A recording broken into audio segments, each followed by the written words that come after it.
We are live. This is Literary Roadhouse, one short story once a week. I'm Gerald. I'm Anais. And I'm Andy. Yay, we're back.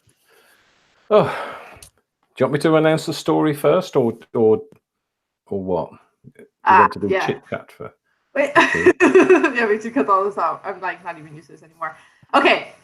I don't know how you're gonna summarize this story other than like sometimes people live and die. But listen, I still have a lot of strong opinions, and there's a lot of things about the story that I thought the author did super well, and yet I didn't find myself. You mean what?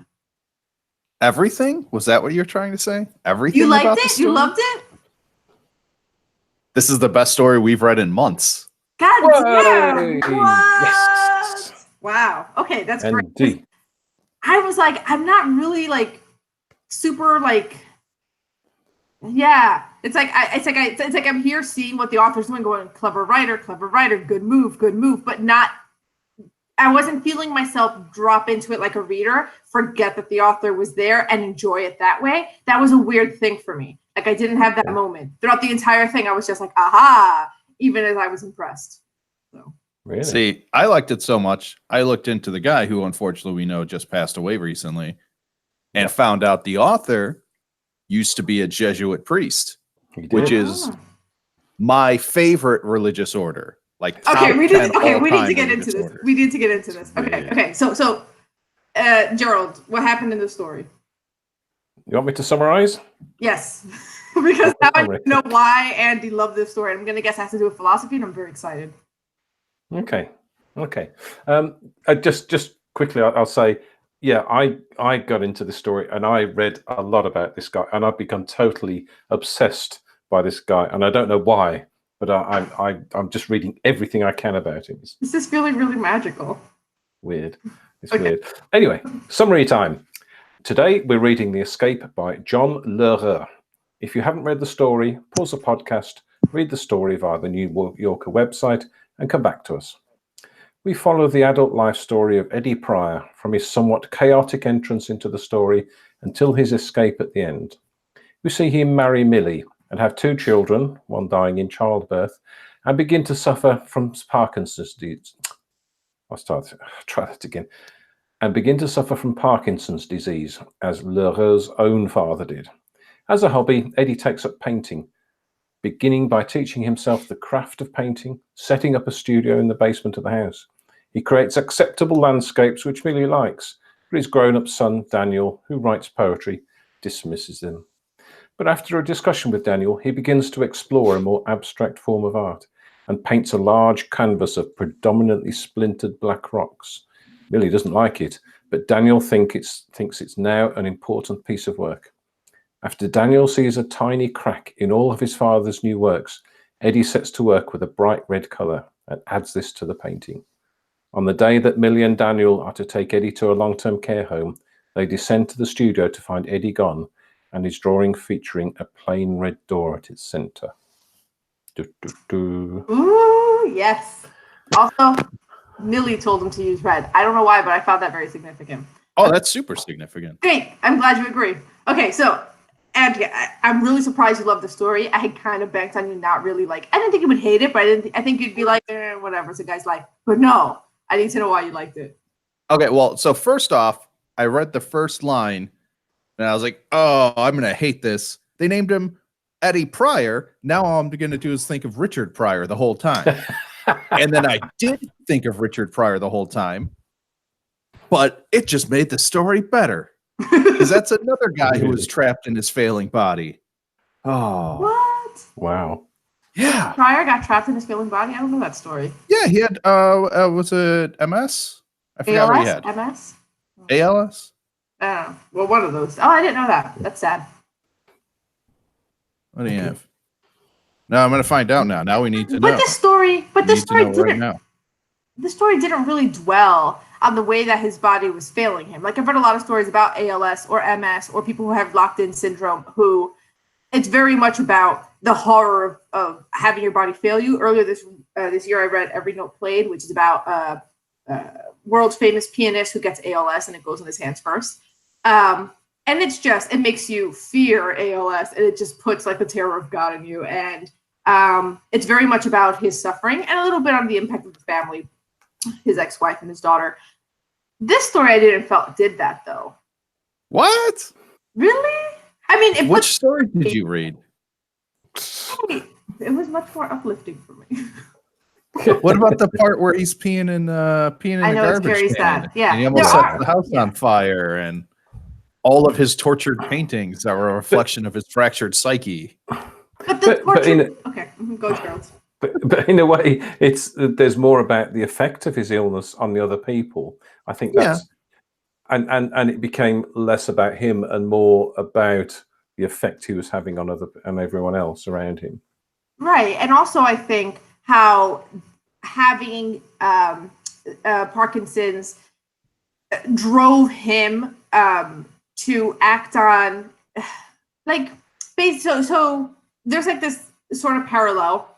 Remember the very beginning when he's like going down the steps and it's not practical and it's a vulnerable thing to do and he's embarrassed by it. And like most art can be that way, you're vulnerable, and if people like kind of mock it or make fun of it, it's like one of the most embarrassing things that ever happened to you.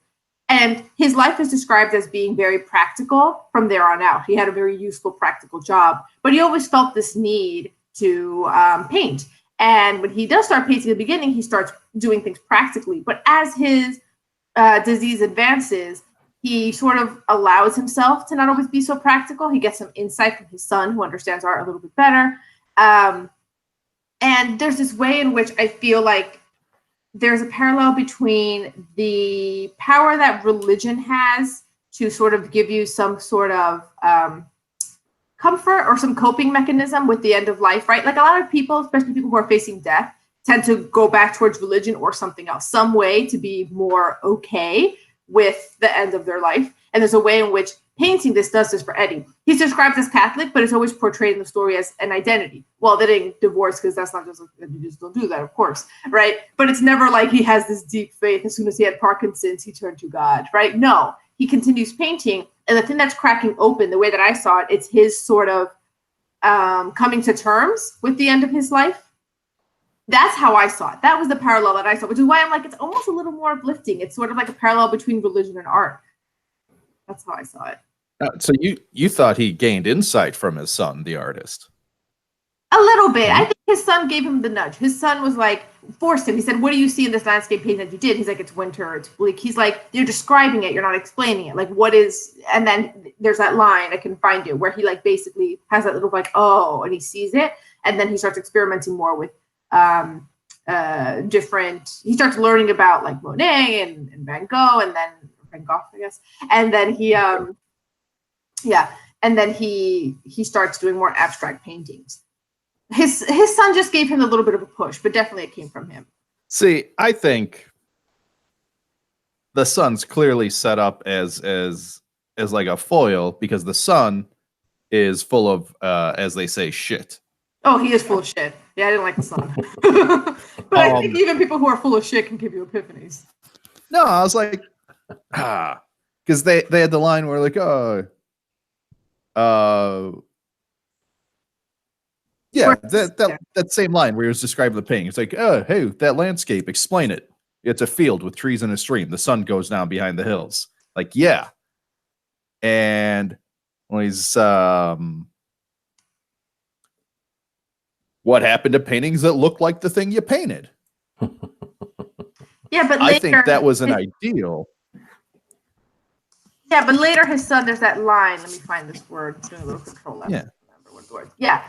So when they're looking at when Daniel, the son, is looking at the boulders for the first time, he says they're bleak and they're unforgiving, but they're exploring something important. Well done, Papa. And then Millie says, I think they're scary, all those cliffs and falling stones. Daniel fell silent and thought about his poetry. He saw it now as an intellectual sham. It was contrived and active, like everything in his life. What a lie. Like, yes. Yeah. Daniel. Dumb kid. Yeah, but he had already started drawing or painting the rocks before that. Yeah, but earlier, I'm talking about this line where I think he just gave him that nudge where he goes, he says, okay, can you explain that? Explain the winter landscape. And then Eddie says, it's a field in winter with trees and a stream, and the sun is going down behind the hills. And Daniel says, but that's a description, not an explanation. There's more to art than just representation. Not everything can be explained. And then just after that goes, but Eddie wasn't listening. He had glimpsed all at once and with great clarity the infinite possibilities of painting the world of the mind. So is Daniel sort of like contrived, like, you need to be able to see more, that had Eddie have his own, like, got it. He had his aha from that. But it's not like, Daniel led him there or gave him what he needed to do. Yeah. Okay. I do like the part where he's like, "Hey, your poem. What's it about?" And everyone's like, "Oh, it's a poem." It's just, I don't need to explain it. He's like, "Yeah, no, but explain it. It's going to be about something. What is it about?" Mm-hmm. Yeah. I don't know. I liked that aspect of Eddie, and I think even when he was exploring, his tumultuous rock paintings, because what was his escape? His escape was he painted a door because Millie, who likes things that look like what they look like, said, "Hey, paint something in red." He's like, "Oh, I will. It'll be a door," and it is a door, and you escape through doors. Mm-hmm. But escaping what? The prison that is his failing life and body. Mm-hmm. But does it have to be so bleak? Is it the failing life and body? Or is it just... no, it means he didn't have to end up in a home. Yeah. He got to live out his days with his family, and he got to leave on his terms. Yeah. Do you think he died, or do you think it's not magical realist? He disappeared. Oh, no, he died. He painted... Yeah. He escaped. Right. It's a metaphor for... He escaped going to the long-term care home. Yeah. Mm-hmm. Yeah, I was gonna say let's work backward. It's the escape. So what he escaped, we just said, it's going to a long-term care home, imprisoned in his body as it fails him. And when the author says Eddie escaped, he's very vague about it. It just says he disappeared. But what does that mean? Is he dead? Or is this magical realist suddenly at the end and he literally is not in the room? He's literally disappeared through some magical means, through a magical door. Or did he somehow escape the house and it's running down the street? No, I don't think you try and look for an escape route out of the room. I think you just sort of elevate yourself and say, right, he escapes the terrible life that he was having. And in fact, because I've read so much about the author guy, he took his own life at the end. Because California has these sort of laws that allow you to take your own life if you want to, under supervision of a doctor and that sort of thing. And so he did that. He knew his Parkinson's was getting worse. So he and his wife decided that it would be better to do this than suffer. So it's quite interesting parallel. The author or the author's father? The author. The author. I didn't know that. Took his own life. Yeah. So this story is extra powerful in that context because he escaped as well. Yeah, and when he wrote this story, he because the New Yorker's published a lot of his stuff, he wrote an essay called "On Death and Dignity" to be published at the same time as this story. And it described, it's sort of a little brief sort of autobiography about, how he wrote and what he wrote and the decisions that him and his wife made. And it's really interesting to see that parallel. Yeah. So Andy, you were saying you liked that he was a Jesuit priest? Oh yeah, Jesuits are the best priests. Is that not known universally? No. Can you explain why they're the best priests? They're the coolest. Imagine rock stars. They fought Nazis. They argue with the Vatican on a lot of social justice stuff. They sponsor tons of universities. There's cool priests.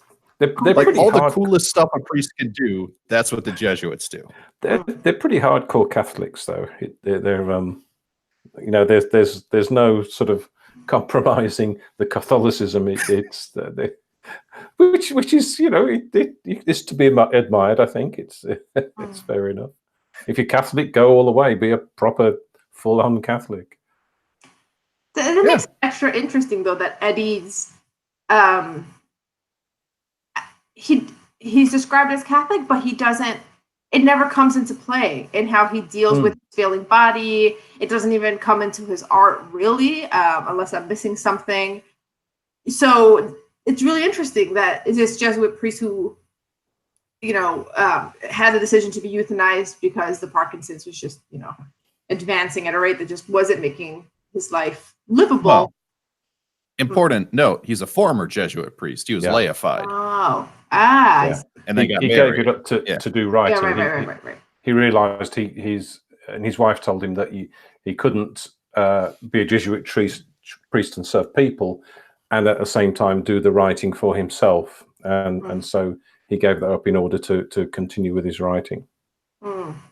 Yeah, still interesting that it doesn't come into play. No, well, I feel like that's the experience of most Catholics in practice. Is don't think about anything, but you can't get divorced, obviously, and that's just what your life is. Yeah, but a former. But why would you why would you put a painting about it? That's. Yeah, but a former Jesuit priest isn't most Catholics. Well, he's a former Jesuit priest. Now he is, just like. It's quite interesting. There's a little piece at the end of this essay that he wrote about religion and about taking your own life. It's really sorry, cheery little episode, this, isn't it? But he did say he discusses this, and he says that I think that what the Catholic Church attempts to do with prayers for the sick, suffering in itself is not a good. God is not a divine sadist who delights in the pain of his creatures. He is the God of charity and justice. He is the God of compassion and mercy. So he sort of rationalizes the decision he's made. He's still very, very, very, very religious, the author, but rationalizes this whole suicide thing. Yeah, but Eddie doesn't do it that way, which is interesting. Yeah, and I think there is this. Go ahead, Gerald. Yeah, because his father had Parkinson's and died from it, and his mother had ALS. So he sort of he knew all about sort of Parkinson's and what the author this is. So it's sort of quite interesting to see how he approached the writing of the story, writing the character, doing this sort of suffering the same things as he was doing. And it gives that line where his left hand is shaking and he paid it no mind, a familial tremor. It gives that line a little more weight when you realize for him. And one of the other things that I liked about this story is so how I was saying how there's like a parallel with the coming down the stairs. Part of how that parallel was cemented in my mind as well was later when Daniel is praising Eddie's abstract art and is saying, "Well done, Papa." There's a moment where Eddie's not paying attention because as he was going with pride, he was thinking of that time when he was stumbling down the stairs. Just like that way where he's not hammering it home, but just like going down the stairs that way isn't practical or useful, right? And he's doing it this way because he's still trying to express something. He's trying to make some different effects. He's trying to have some effect on people. And then that just sort of gets repressed throughout the rest of his life. And then here it is coming out in a different way later. I just thought it was interesting. Just like there's something about the need to express yourself in non-practical ways. In fact, Daniel does it too. Also, Daniel is a professor of comparative religion, which I thought was a very I don't know choice. What that is. No, and the professor would be a professor. Yeah, I guess, but also it just the comparative religion part. Again, there seems to be a parallel between the comfort and understanding that is afforded to you by religion and the comfort and understanding that's afforded to you by art, by doing art yourself. And in the same way that like people who are very religious may not always have that comfort and have to keep reading text, keep asking questions to have something crack open for them and give them that insight. That's what I see Eddie doing here with the art. See, I don't know. I think it's a different parallel. It's He didn't choose to enter by tap dancing down the stairs. He tripped at the top of the stairs. Then he's like, well, I can either fall or I can try and catch myself. And he caught himself and was able to turn, instead of falling down the stairs like an idiot, into a little fancy bit. And I think that's the part. Something terrible happened, and he could either get crushed by it or try and make something out of it. Yeah, I like that too. But there's a line later on where it's like it's not clear if he actually did stumble or if it was like he kept doing it to be funny. But either way, I like both of them. Yeah. Yeah. So, the other two characters, Millie and Daniel. We've already talked a bit about Daniel and how he kind of he comes off as a self-important jerk, but not the worst kind of people, right? he's not a bad person. He's just no, he's just a poet. Harsh. I really liked Millie though. I don't know if you guys felt any affinity for Millie.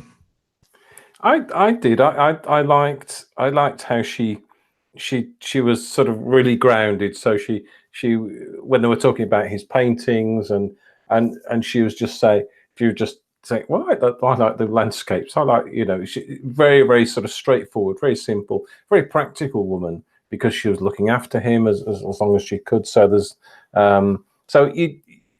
she came across as quite a genuine person, and quite likable.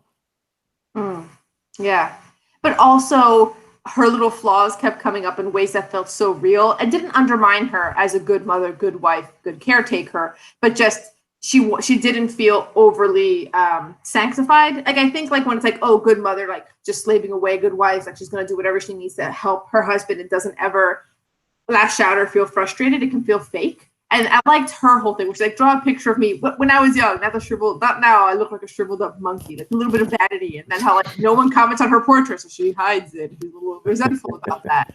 And she has that moment where she's wondering if she's a bad woman because she yells at him and calls him a filthy pig because she's frustrated because he's peeing in the, he's not peeing in the toilet. I like that. I like that those little like flaws. You find out that she, in a moment of rage years ago, scratched out his face in his like communion photo. Like, because all these moments just make her feel real. That just make her feel very real. Also, the fact that she holds on to that painting as penance, very Catholic. Yeah, super Catholic.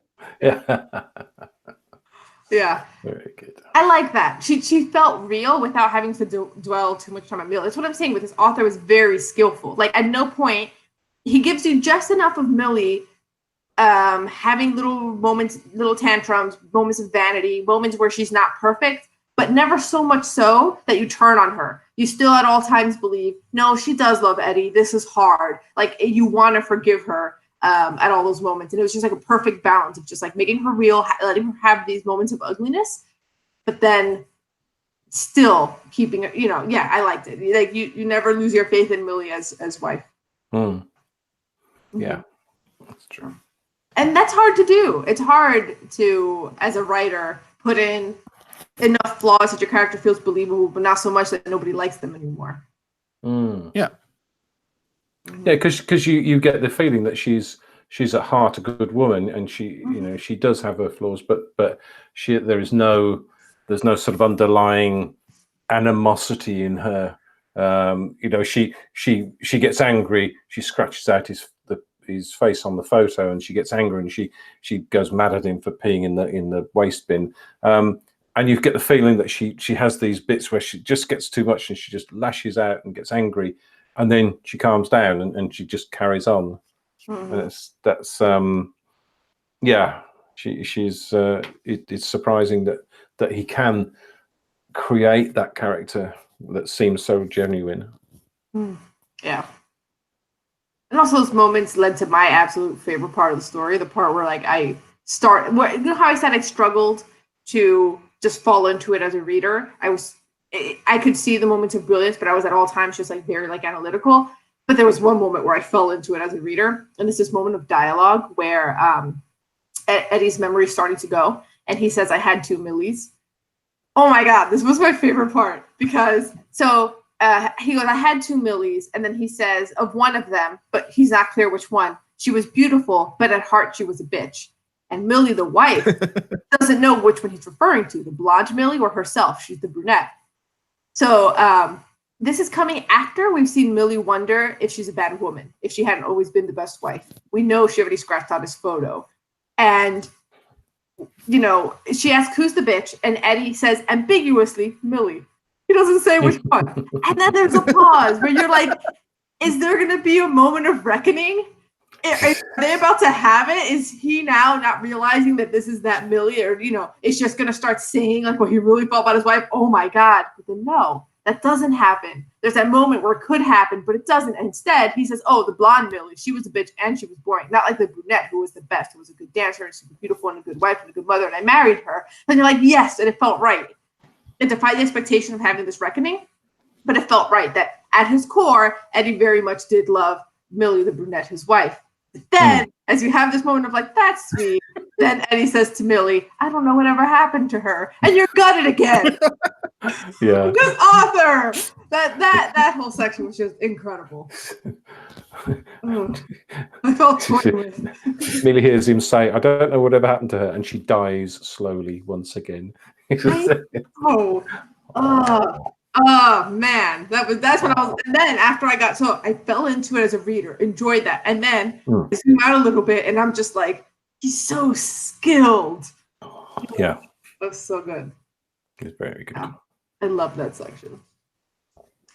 Were there any other sections that had you guys sort of just like their full attention? We're like, oh my God, what's happening right now? I don't know. I know. We're yeah, go on. Oh, go ahead, Gerald. No, I just like the way we sort of skipped through his life with little bits, a little bit of background, a little bit of what was happening, and then skip on again. I quite enjoyed that that style of writing. That I thought that was really good. Yeah, very like episodic, and just jump forward and you jump forward, and at the end, there's no sense of how much time has passed as the Parkinson has advanced. Yeah.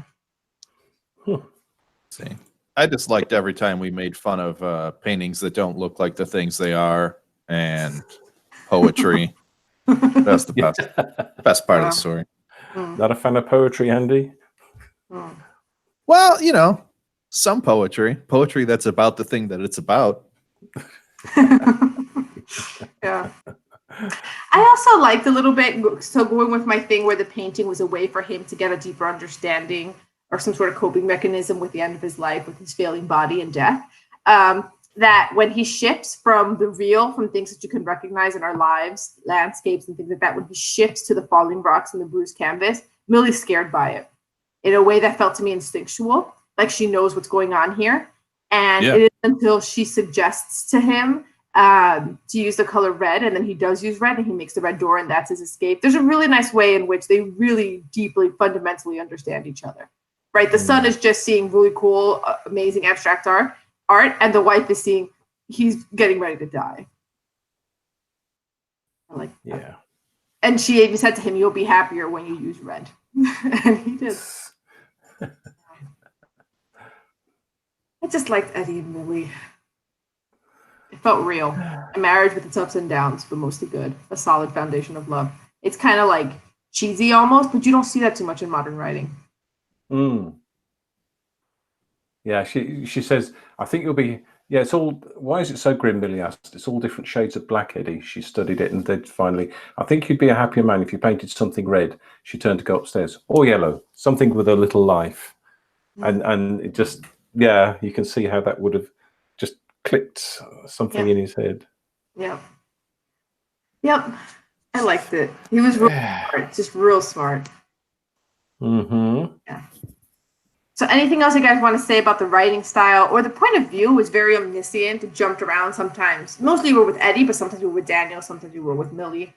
The tense changed right at the end. I don't know if you noticed that. It was all past tense until just after the paint red and that sort of stuff. And Eddie and Millie sit in their sunny kitchen enjoying a late afternoon cup of tea. At that point, the tense changes. And it's that final bit. And she's encouraged because he's talking normally. So all of a sudden it drops into present tense, which is kind of interesting. Yeah. I'm sure deliberate. Yeah, it's like everything else was literally the past, and the moment when this is happening now is the final, the end of life.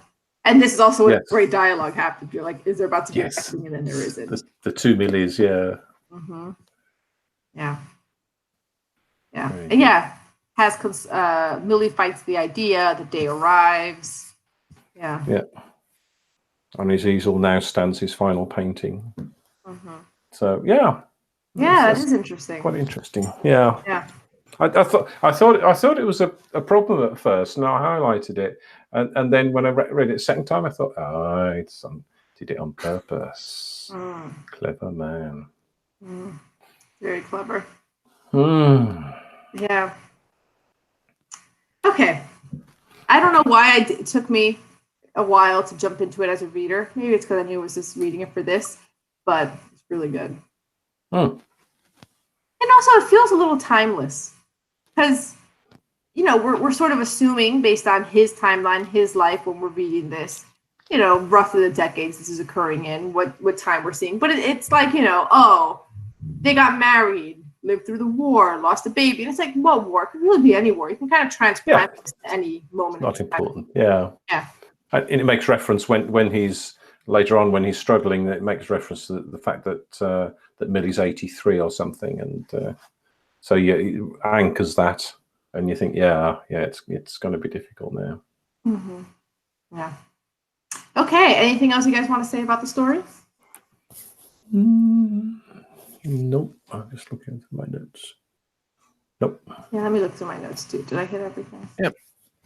The only thing I have is that because of this story, I now forgive Gerald from secret resentment I was holding from some of the past picks. Why, thank you very much. That'll keep me going for several weeks now. Oh dear. Okay. Are we gonna rate it?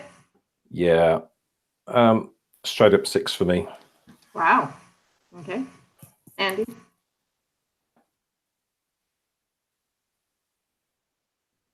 Ooh. Did Andy freeze? Oh, I think it's slow for him. Yeah.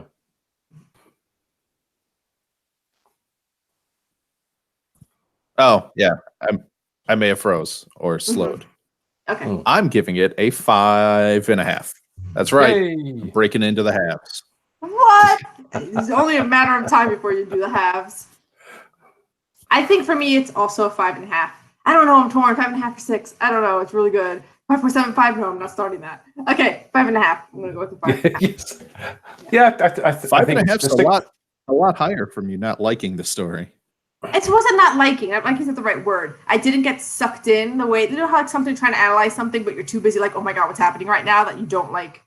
You know what I'm saying? It didn't have that after beam feeling that some stories have, where it's like now you are sucked in and you are in my world. It didn't do that for whatever reason. But it's super smart. It's super well written. Like it's really good. At no point was I bored either. Right? No. It just felt like a cerebral exercise. Yeah, it's 4,500 words, so it's not a terribly short story. So, but I think it works with this sort of episodic thing, and each section of their lives is sort of quite interesting in itself. So, yeah, very clever. Yeah, I like it. Okay, so it's time for a quiz. But first, what stories are you going to submit for next time? So, someone on YouTube listener Philip, recommended that we read a literary horror story by Thomas Ligotti. So, horror is a welcome change of pace. So, I'm submitting The Red Tower by Thomas Ligotti. And thanks, Philip. And also, if you're watching on YouTube but you get annoyed by all the delays and pauses, you can listen to the cleaned up audio wherever you get your podcasts. We introduced extra delays and noises this week just for you.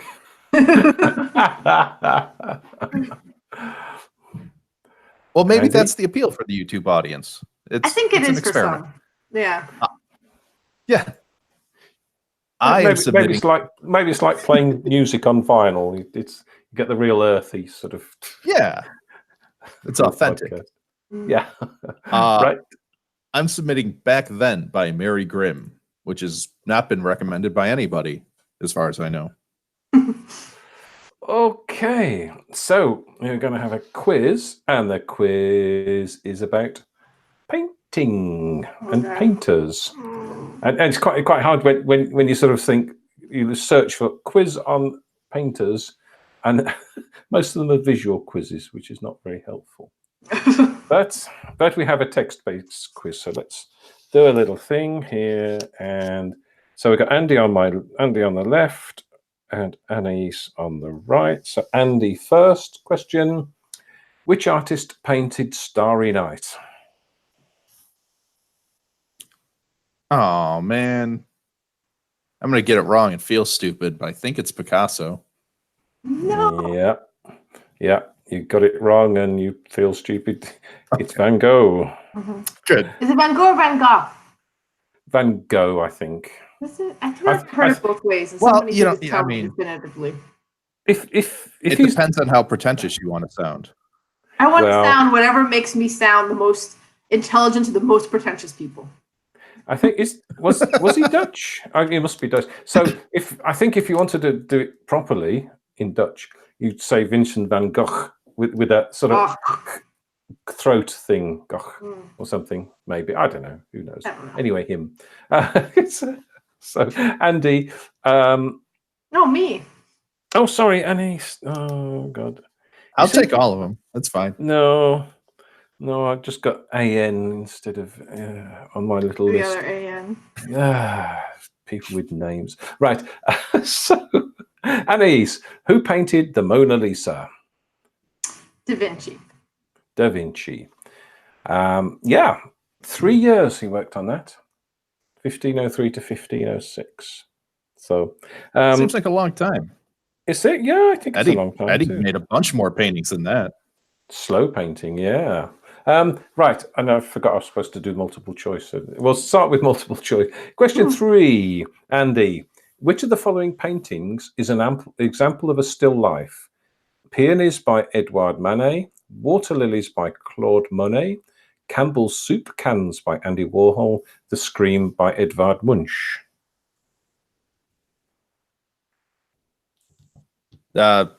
Water lilies.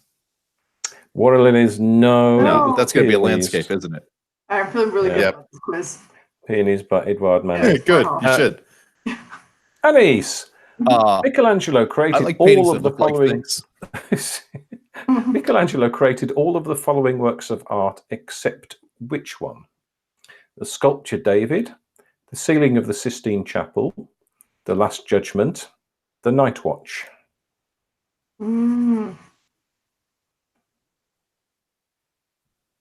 What's David Ham or Da Vinci? Is that a trick? Is it David? No. Oh, he did. No, he did David.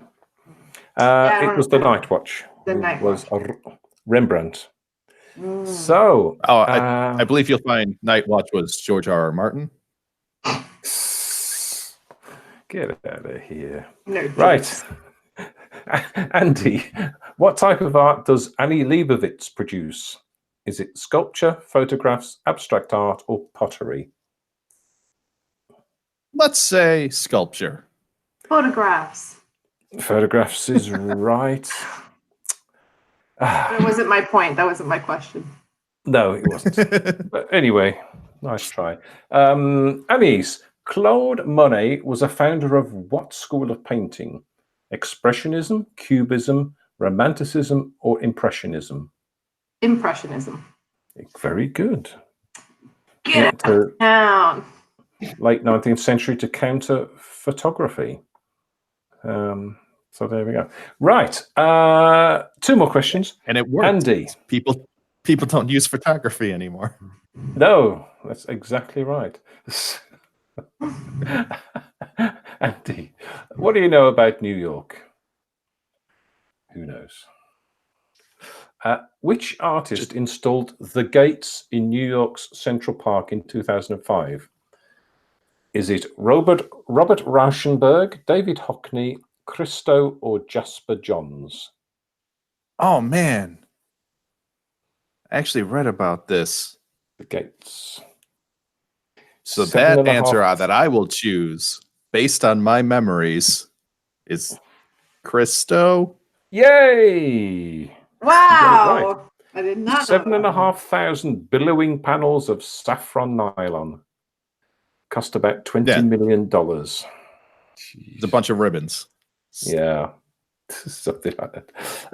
And final question. Anais, much of Georgia O'Keeffe's art was inspired by what region of the United States? The Southwest, New England, Pacific Northwest, or the Midwest? I don't know. I thought it was inspired by the JJs. Well, where are the most of those? Well, yeah, but I don't think it's Southwest. Nothing grows there. There's no flowers. I don't know. Pacific Northwest? Wrong. No. It was the Southwest. O'Keeffe It was really known. was? Yeah, known for her desert-inspired images and frequently painted flowers and cow skulls. See, I knew about the flowers, and I'm like, they don't grow down there. Maybe they do. Well, they're like desert flowers. Yeah. So, and then the tiebreak, and the tiebreaker, which we'll do just for a lark. Yeah, Jackson Pollock's it's so close. Yeah. Well, there's only one in it. Jackson Pollock's painting titled Number 5 was the most expensive painting ever sold in 2006. Jackson Pollock's painting titled Number 5. How much do you think it sold for? 2006. Andy. $307 million. Okay. 308 million. Well, Andy's closest, which is a shame that it doesn't count. 140 million. That's it? For a painting, yeah. Wow. Wait, maybe they mean like a contemporary painting, because I feel like ancient paintings that like were rediscovered have sold for more at auction. No? Maybe not. No. Some rocks. No. Most expensive painting ever sold at the time of the sale, 2006. Okay. So, there we go. So, Anais, you won. And what will we be reading next week? So next week we'll be reading The Red Tower by Thomas Ligotti. It's horror. It better be spooky. I think it will be spooky. I didn't do an outro again because, as you guys know, I got caught up. But before you go get spooked by the Red Tower, let us know what you thought the boulders and the bruised canvas meant. What does it all mean? What is the red door? Did he actually escape? Let us know in our Facebook group, Literary Roadhouse Readers, or you can find us on Twitter at Lit Roadhouse, or our website. Also, I run an Instagram, so if you're into Instagram, you can go follow us at Literary Roadhouse on Instagram as well. It's sometimes my personal photos, so, related to books. Okay. If you prefer a slightly longer story that's less episodic and pulls you right in, you should join the Literary Roadhouse Book Club. We discuss a novel every month. Okay. Oh, and last but not least, so we should probably donate to Parkinson's. Like, seriously, it scares me. My great-grandmother had it. Support Parkinson's and our podcast expenses at patreon.com/Literary Roadhouse. Every bit helps. And as always, share this with the comparative religion professor in your life. Until next time, read a good story. Because there are so many.